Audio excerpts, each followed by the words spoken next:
صل وسلم دائما أبدا على حبيبك خير الخلق كلهم مولاي صل وسلم دائما.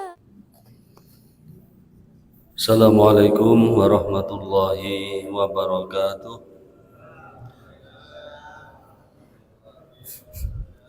Bismillahirrahmanirrahim. Alhamdulillahi rabbil alamin. Wassalatu wassalamu ala asyrafil anbiya'i wal mursalin Sayyidina Muhammadin wa ala alihi wa sahbihi ajma'in. Amma ba'du.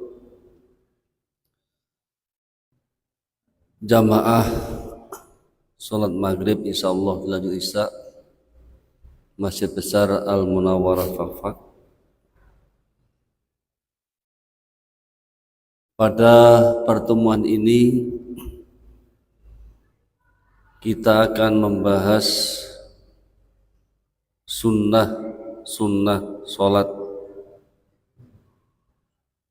di mana sebelumnya kita sudah membahas tentang syarat sholat dan rukun sholat.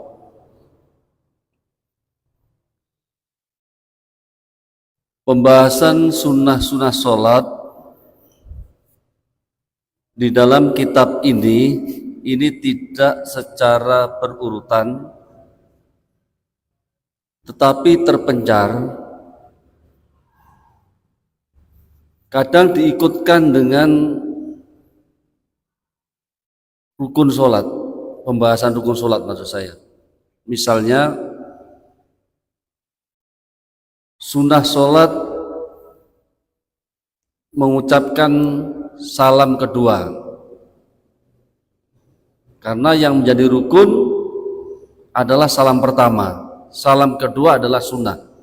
Ini juga sudah dibahas di rukun, jadi kadang ini makanya saya rangkum akhirnya sunnah sholat itu yang tadinya pembahasannya itu menyebar, ada juga yang ya tersendiri ada.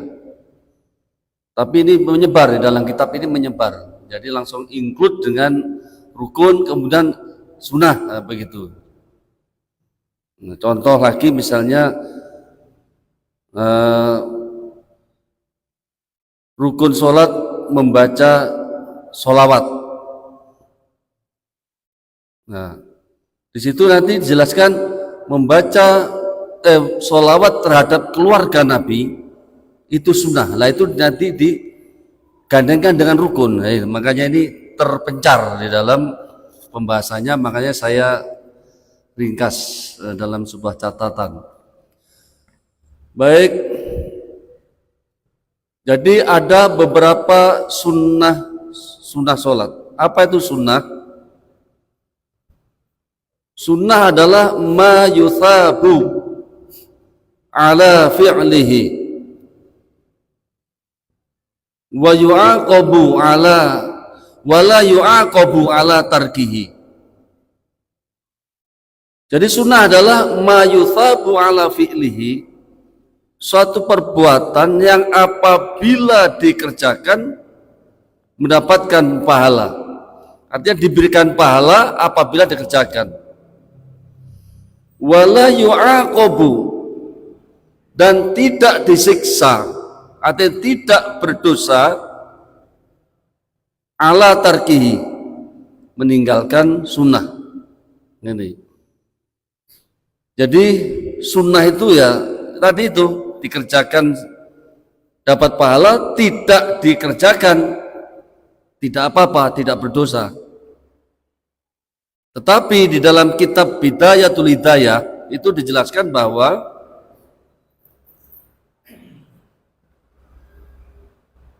wajib itu adalah ibarat seperti orang berdagang itu adalah modal pokoknya. Sementara sunnah atau nawafil itu adalah untungnya. Nah, jadi ibarat orang berdagang, kan tidak mungkin kita hanya kembali kepada modal saja. Nah, apalagi bangkrut. Ya, pasti namanya orang berdagang ingin mendapatkan untung atau laba, sama dengan ibadah ini. Jadi sunnah itu ibaratnya adalah ribhun, laba atau untungnya ini. Sementara fardu itu ra'sul mal, modal atau pokok daripada modal itu sendiri. Nah ini. Jadi itulah sunnah ya. Jadi sunnah. Apa saja yang menjadi sunnah di dalam sholat? Pertama, yaitu mengangkat kedua tangan ketika takbiratul ihram.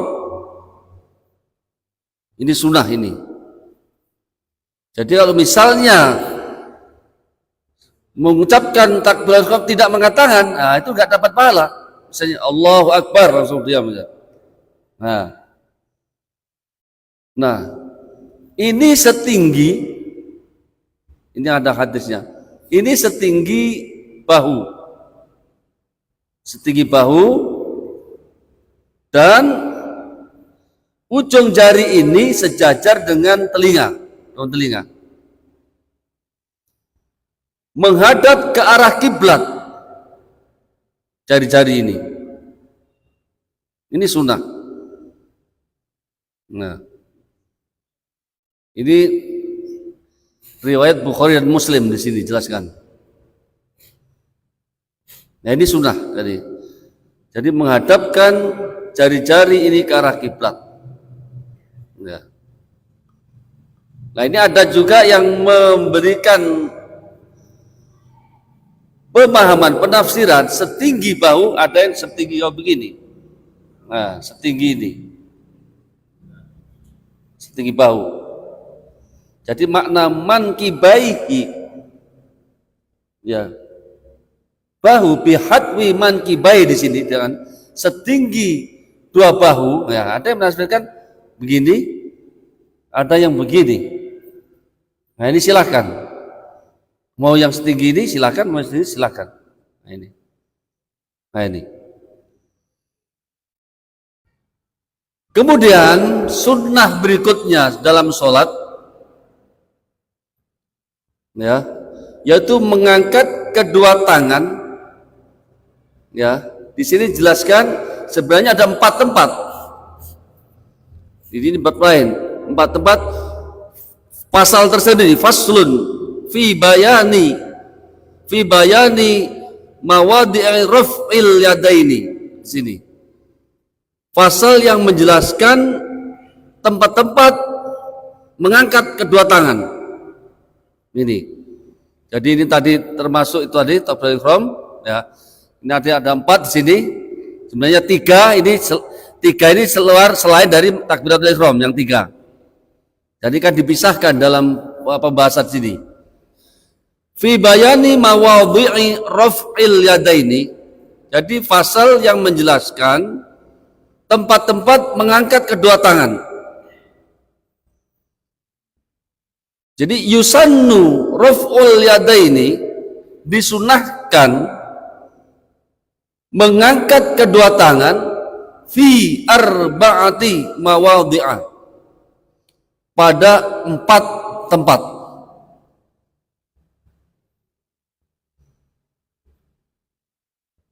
Wa huwa, mengangkat tangan ini min sunanil hayati, termasuk bagian dari sunnah hayat.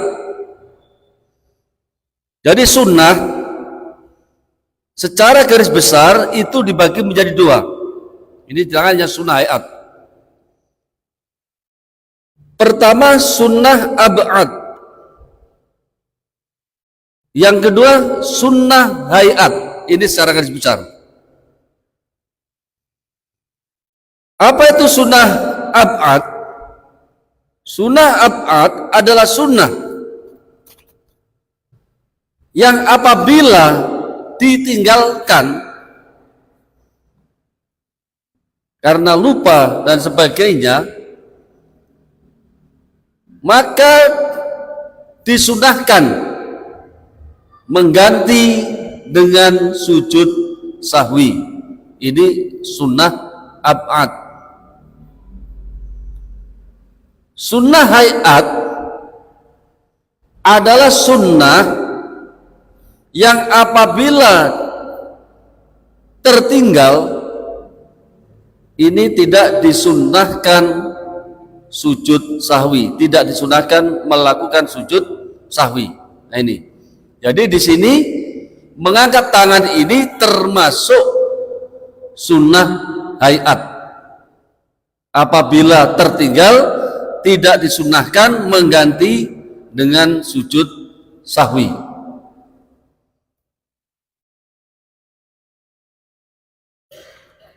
Dimaksudkan mengangkat tangan di sini wa min sunanil hayati wa hikmatu raf'il yadaini fi sholati. Jadi hikmah mengangkat kedua tangan dalam sholat ini ada hikmahnya di sini. Kama qalahu asy-Syafi'i, sebagaimana dikatakan dijelaskan sebagai pendapat Imam Asy-Syafi'i rahimahullahu taala, yaitu ta'zimuhu ta'ala. Jadi hikmahnya mengatakan adalah ta'zimuhu ta'ala. Ini mengagungkan Allah subhanahu wa ta'ala. Jadi membaca ini memang dibaca domah, kasroh, fathah, ini memang ada teorinya. Wah ini karena khobar harus rofa, ini mutahta rofa, itu ilmunya begitu. Dari mau nggak ada harokatnya makanya. Wah dibaca ta'zimun, ta'zimuhu, ini ada wazannya. Azzama yu'azzimu ta'ziman misalnya kalau ilmu sorofnya. Fungsinya sudah beda-beda wazan itu, memiliki fungsi yang beda-beda. Baca ta'zim, ini sudah beda artinya. Ta'zimuhu, ta'zimu ta'ala, mengagungkan Allah ta'ala. Ini hikmah daripada mengangkat kedua tangan. Haitsu jama'a baina i'tiqadil qalbi wa nutqil lisani al-mutarjami anhu. Ini sekiranya mengumpulkan antara keyakinan yang ada di dalam hati ini, i'tiqad dalam hati ini, dan ucapan lisan yang diterjemahkan dari bahasa hati. Nah ini maksudnya. Jadi memadukan antara keyakinan di dalam hati dan ucapan dalam lisan. Ini maksudnya dalam mengagungkan Allah subhanahu wa ta'ala. Artinya tidak ada perbedaan, perselisihan antara hati dan lisan. Tidak pura-pura antara hati dan lisan. Lisan sesuai dengan hati, hati sesuai dengan lisan, maksudnya di sini. Ini maksudnya hikmah daripada takbiratul mengangkat kedua tangan. Wa amalil arkan, juga sebagai serta untuk mengiringi perbuatan-perbuatan anggota badan. Nah ini. Jadi ini wujud daripada takbiratul ihram, mengangkat tangan seperti itu, yaitu mengagungkan Allah subhanahu wa ta'ala. Ini waqila, dan dikatakan pula atau pendapat lain mengatakan al-isyaratu ila tarhi ma siwahu ta'ala, sebagai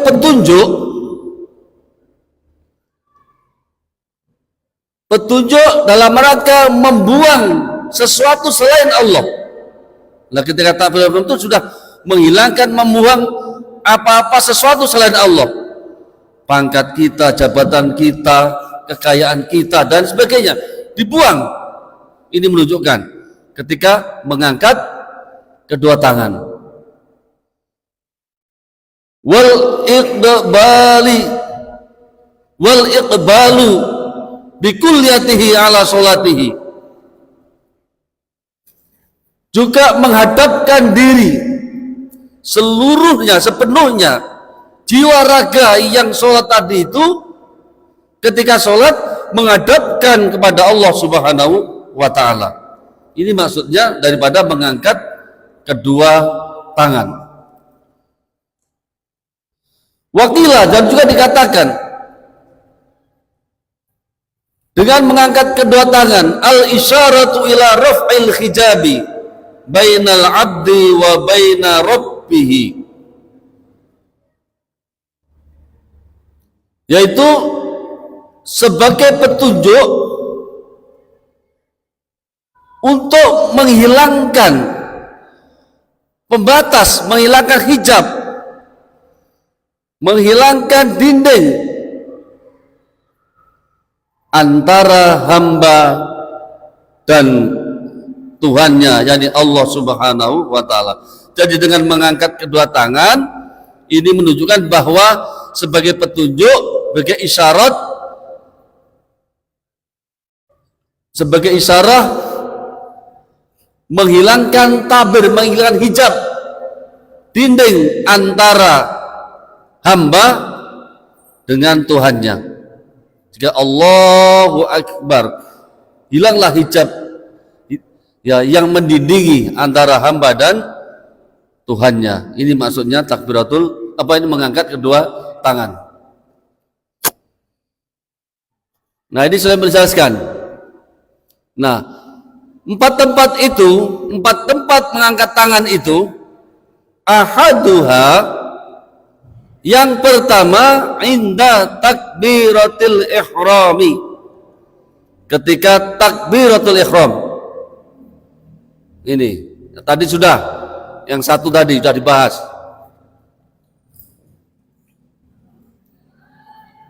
Bagaimana caranya memulai? Fayabtadi'ur raf'a fiha ma'a ibtida'i takbiri.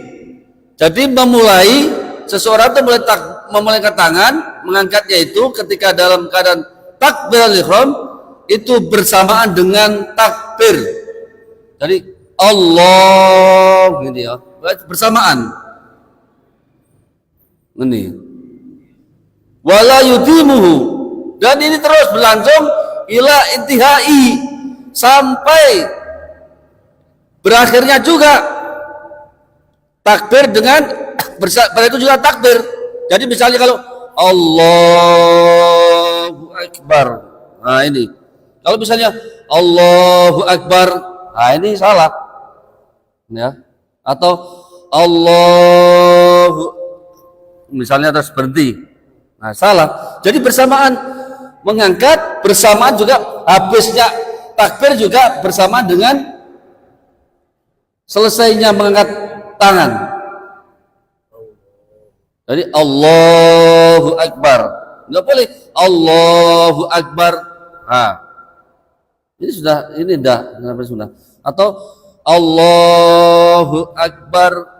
Nah, jadi bersamaan. Tadi fayab tadi'u di sini memulainya bersamaan. Fayab tadi'ur raf'a fiha ma'a ibtida'i takbiri wa yanhihi ma'a intihai. Jadi selesainya juga bersamaan dengan mengucapkan takbir. Ini.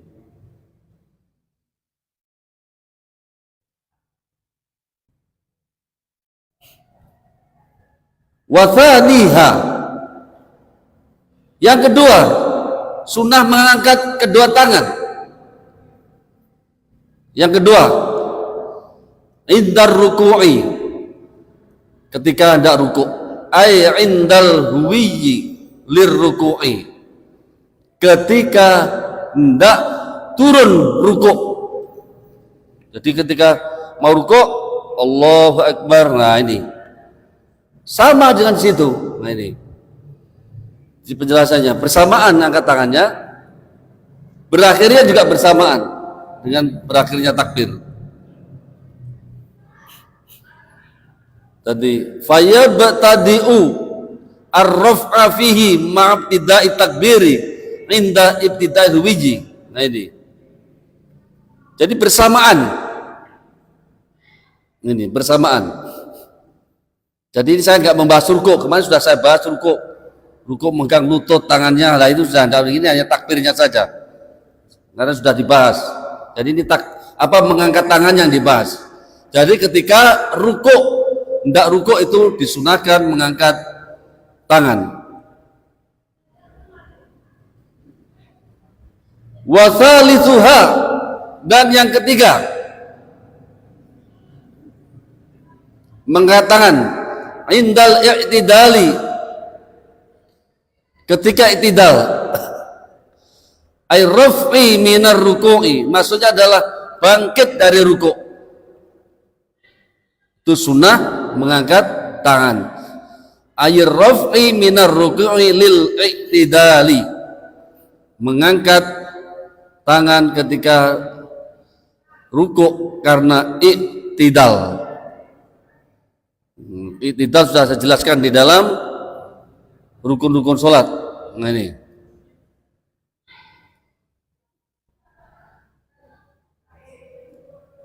Nasab wa yabtadi'u ar-raf'a, memulainya mengangkat tangan ma'a ibtida'i raf'i ra'sihi, bersamaan dengan mengangkat kepala. Jadi dari rukuk mau ke i'tidal, mengangkat tangannya bersamaan dengan mengangkat kepalanya. Jadi bukan kepalanya dulu baru angkat tangan, atau sebaliknya tangannya dulu baru kepala diangkat. Ini cara mengangkat tangan. Nah ini.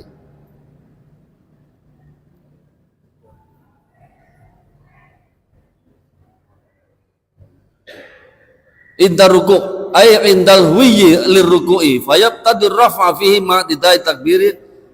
Bukan ini. Kemudian jadi bersama kepala tadi ya. Warabi'uha, yang keempat sunnah mengangkat tangan indal qiyami minat tasyahudil awwali, ketika berdiri dari tasyahud awal, lil itba'i,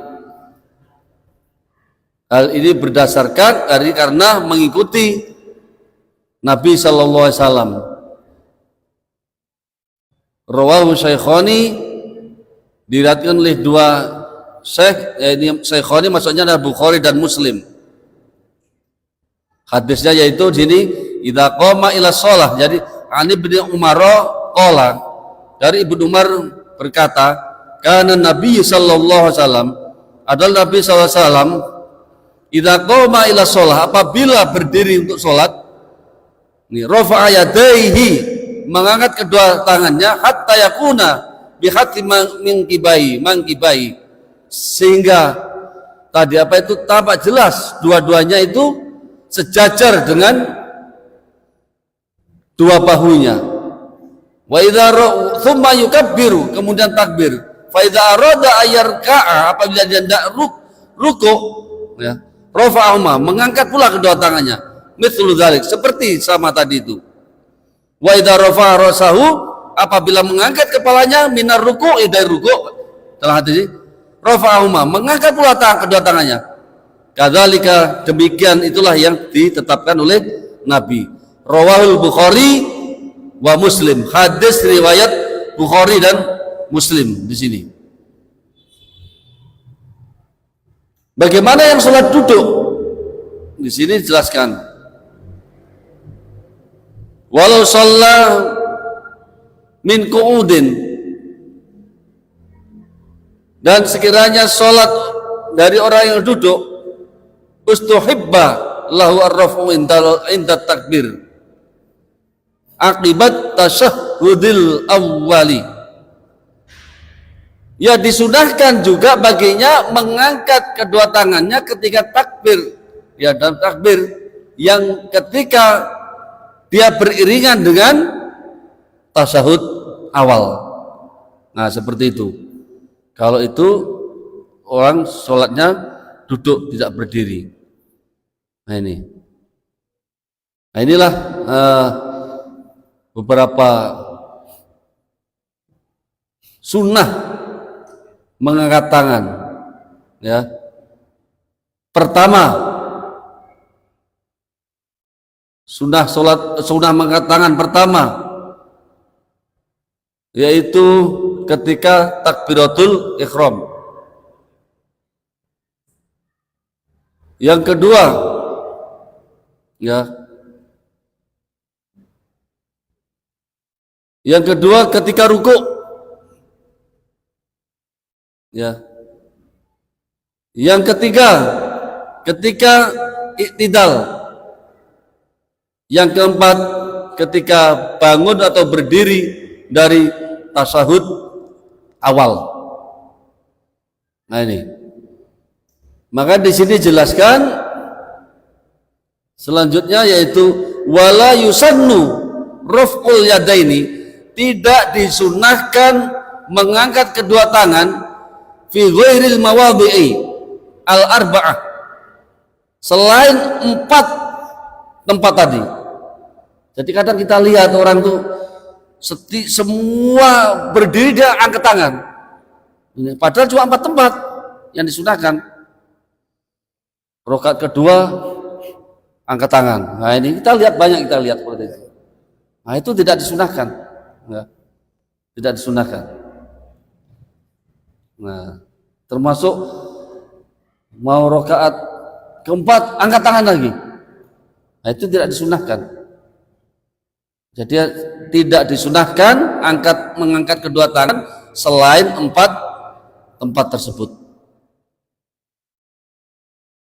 Kemudian sunnah sholat yang berikutnya adalah meletakkan telapak tangan kanan di atas punggung tangan kiri. Artinya ketika bersedekap, meletakkan tangan kanan di atas punggung tangan kiri. Wa an Wa'il bin Hijrin, riwayat dari Wa'il bin Hijr, shallaitu ma'a Rasulillah sallallahu alaihi wasallam, aku sholat bersama Rasulullah sallallahu alaihi wasallam, fa wada'a yadahu al-yumna ala yadihil yusra. Nabi SAW meletakkan tangan kanannya di atas punggung tangan kirinya. Nah ini tangan kirinya. Ini sunnah juga. Jadi kalau mau dibalik tidak dapat sunnah, apa batal? Tidak sunnah. Memahami makna hadis ini, hadis Nabi. Jadi karena Nabi sallallahu alaihi wasallam adalah Nabi sallallahu alaihi wasallam idza qama ila sholat, apabila hendak mendirikan sholat atau melaksanakan sholat, rafa'a yadaihi, mengangkat kedua tangannya, hatta yakuna bihadzi mangkibahi, sehingga setinggi kedua bahu. Nah inilah yang menjadi perbedaan para ulama mazhab. Jadi di makna hatta yakuna bihadzi mankibahi ini ada yang begini. Nah tinggi bahu ini, kalau ini tidak ada ini dasarnya. Allah banyak nggak ada. Tapi ini setinggi ini. Nah, tinggi bahu di atasnya bahu ini, tinggi bahu ini, tapi sejajar dengan telinga. Nah ini. Jadi ini silakan mau pakai yang begini, setinggi bahu begini, ya tidak dipermasalahkan. Mau yang begini, silakan, tidak dipermasalahkan. Tapi kalau Imam Syafi'i itu yang begini, setinggi telinga ini, ya, setinggi telinga. Kalau Imam Syafi'i. Nah, terus ada tadi yang begini ya. Nah, peletakannya di sini di makna ini riwayat Ibnu Khuzaimah di sini ala sodrihi. Jadi Nabi meletakkan, jadi fawadha'a yadahul yumna, Nabi meletakkan tangan kanannya ala yadil yusra, atas tangan kirinya ala sodrihi, di atas dadanya. Nah ini juga menjadi perbedaan pandangan ulama. Sodron itu artinya dada memang. Secara lughah. Sodrun itu bermakna dada. Nah inilah di dalam konteks sholat, sodrun di sini ada yang mana sodrun sini apa ada yang begini, ada yang begini pas pusar, ada yang di bawah pusar. Bahkan ada karena ini makna dada ini, dada secara utuh begini. Jadi makanya ada yang begini, ada yang pas di pusar, ada yang di bawah juga begini. Nah, ada yang begini juga. Nah, ini juga semuanya dibenarkan. Mau begini biar silakan, benar juga. Dikecer hati namanya, apa namanya? Ulu hati. Dikecer. Nah, ya, yang penting jangan karena mengikuti sunnah Nabi semua dilaksanakan. Allahu Akbar. Saya sunnah Nabi ini. Allah ini lagi. Gini, harus gini. Semua dicoba. Saya sunnah Nabi.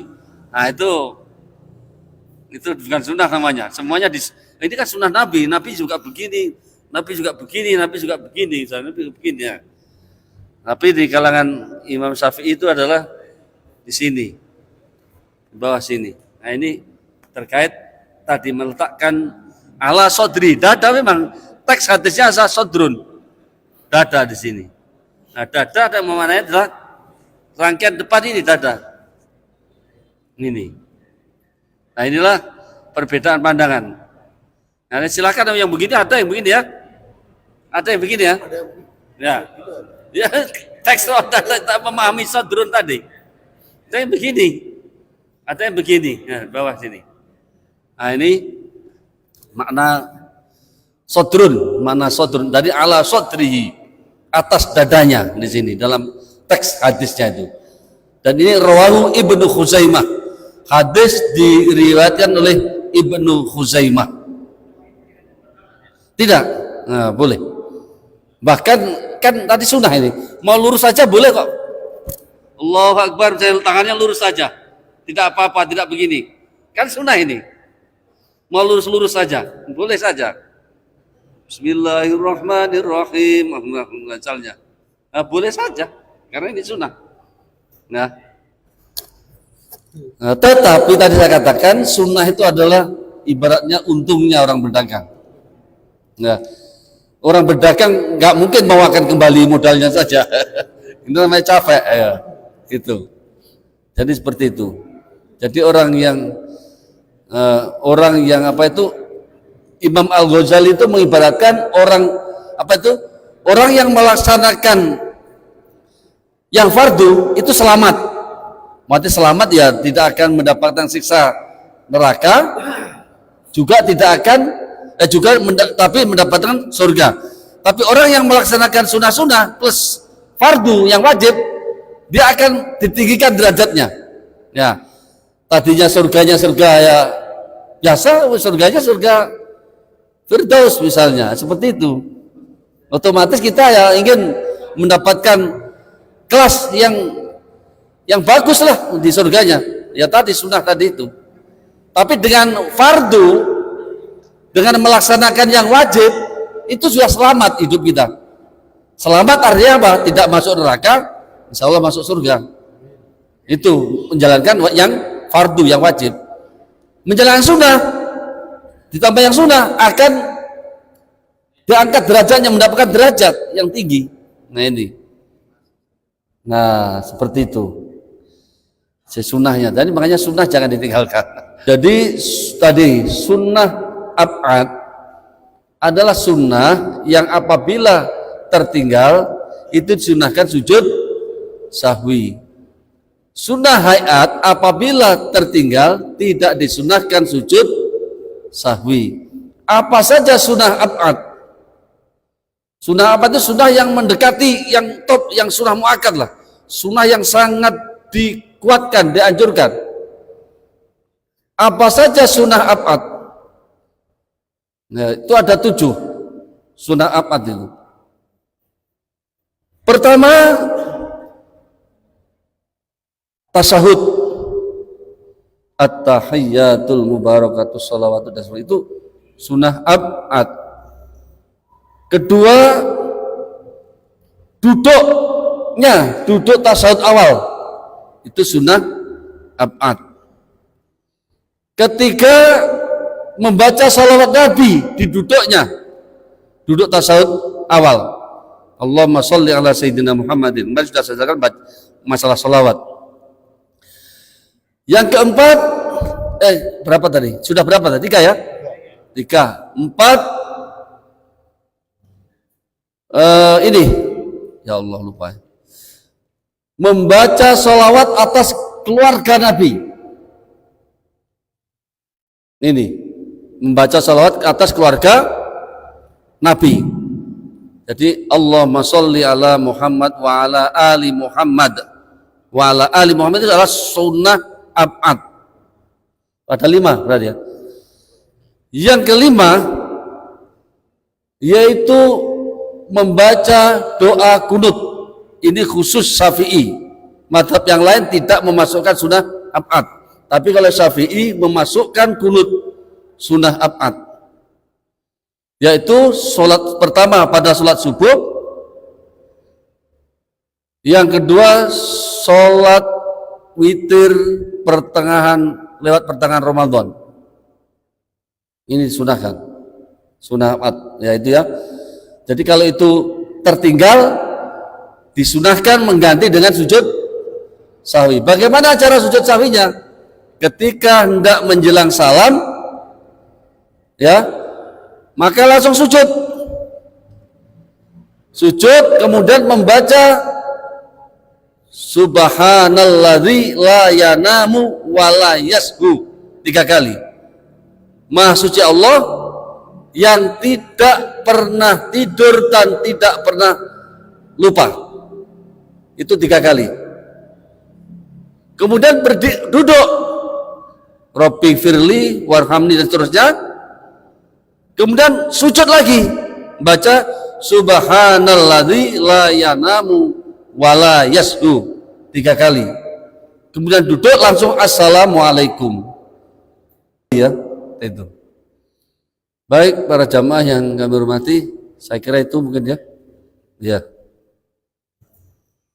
Terima kasih, kurang lebih mohon maaf. Wallahu a'lamu bishawab. Wassalamualaikum warahmatullahi wabarakatuh.